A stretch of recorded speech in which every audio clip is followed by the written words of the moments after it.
Sir ಏನು ಅಂತ ನಾನು ಡೀಟೇಲ್ ಆಗಿ ಹೇಳ್ತಾ ಇದ್ದೀನಿ. ನಮ್ಮ ಮಗನ್ನ ಒಬ್ಬ ಫ್ರೆಂಡು ಬಿಟ್ಬಿಟ್ಟು ಹೋದ. ನಮ್ಮ ಮಗ ಮೇಲೆ ಬಂದ್ಬಿಟ್ಟ.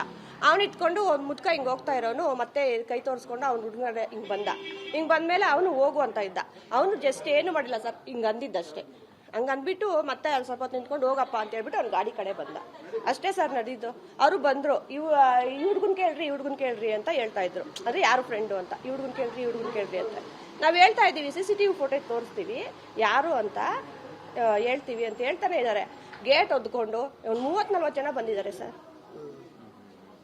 ನಾವು ನಿನ್ನೆ ಎಲ್ಲ ಪೊಲೀಸ್ ಸ್ಟೇಷನ್ಗೆ ಹೋಗಿ ಕಂಪ್ಲೇಂಟ್ ಮೊನ್ನೆನೇ ಕೊಟ್ವಿ. ಕಂಪ್ಲೇಂಟ್ ಎಲ್ಲ ನಿನ್ನೆ ಅವ್ರನ್ನೂ ಕರೆಸ್ತಾ ಇದ್ರು, ಬಂದಿಲ್ಲ. ಸರಿ FIR ಹಾಕ್ರಿ ಅಂತ ನಾವು ಹೇಳಿದ್ವಿ.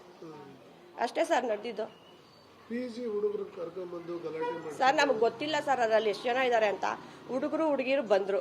ಅದು ನಾವು ಫಸ್ಟ್ ಆಫ್ ಆಲ್ ಗೊತ್ತಿಲ್ಲ ಅದು ಮನೇನಾ PG ಅಂತ ನಮ್ಗೆ ಗೊತ್ತಿಲ್ಲ. ಅದು ನಾವು ಅವ್ರ ಪರಿಚಯನೂ ಇಲ್ಲ, ಅವ್ರ ಹೆಸರು ಗೊತ್ತಿಲ್ಲ ನಮ್ಗೆ. ಅಷ್ಟೇ ಸರ್. ನಮ್ಮ ಯಜಮಾನ್ರು ಕೆಲ್ಸಕ್ಕೆ ಹೋಗಿದ್ರು, ನೈಟ್ ಡ್ಯೂಟಿ. ಅವ್ರು ಇಲ್ದಿರ್ಬೇಕಾದ್ರೆ ಅಷ್ಟು ಜನ ಯಾಕೆ ಬಂದ್ರು? ಪೊಲೀಸ್ ಅವ್ರು ಸಹ ಇದ್ರು. ಅವ್ರನ್ನೂ ನುಕ್ಕೊಂಡು ಮೇಲೆ ಬಂದಿದ್ದಾರೆ.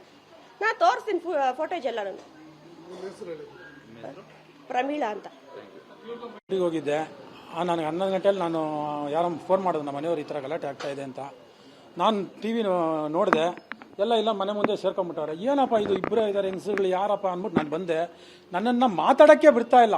ನಾನು ಹೋಗಿ ಮೇಲ್ಗಡೆ ಅವ್ರಿಗೆ ಹೇಳ್ತಾ ಇದ್ದೀನಿ, ಸಾರ್ ಸ್ವಲ್ಪ ಸಮಾಧಾನ ಮಾಡ್ಕೊಳ್ಳಿ, ಏನು ಗಲಾಟೆ ಏನು ಸಮಾಧಾನ ಮಾಡ್ಕೊಳ್ಳಿ ಅಂದ್ರೂ ಕೇಳಿಲ್ಲ. ನೋಡಿ ನನಗೆ ಹೊಡೆದ್ಬಿಟ್ಟವ್ರೆ.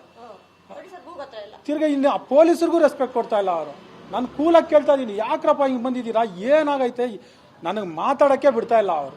ಹೆಂಗಸು ಅವ್ರ ತಾಯಿ, ಅವ್ರ ಮಗಳು, ಮಗ, ಅವನ್ಯಾರೋ ರಕ್ಷಿತ್ ಅಂತೆ ಎಳೆದು ಹೊಡೆದಿತ್ತ ಅವನು. ನಮ್ಮ ಮಿಸ್ಸಸ್ಸು ಚೈನ್ಗೆ ಕೈ ಹಾಕ್ತಾವ್ರೆ. ಏನೋ ಕೇಳೋಕ್ಕೆ ಬಿಡ್ತಾ ಇಲ್ಲ. ನಾವು ಪಾಪ ಅಕ್ಕಪಕ್ಕದವ್ರು ಬಂದ್ರು ಅವ್ರಿಗೂ ಬರೆಸ್ತಾವ್ರೆ. ಅವ್ರು ಕೇಳಕ್ಕೆ ಯಾರನ್ನೂ ಇದೇ ಇಲ್ಲ. 50 ಜನ ಇದ್ದಾರೆ ಅಂತ ಗುಂಡಾಗಾರಿಕೆ ಮಾಡ್ತಾವ್ರೆ ಸರ್. ಶ್ರೀನಿವಾಸ್ ಅಂತ.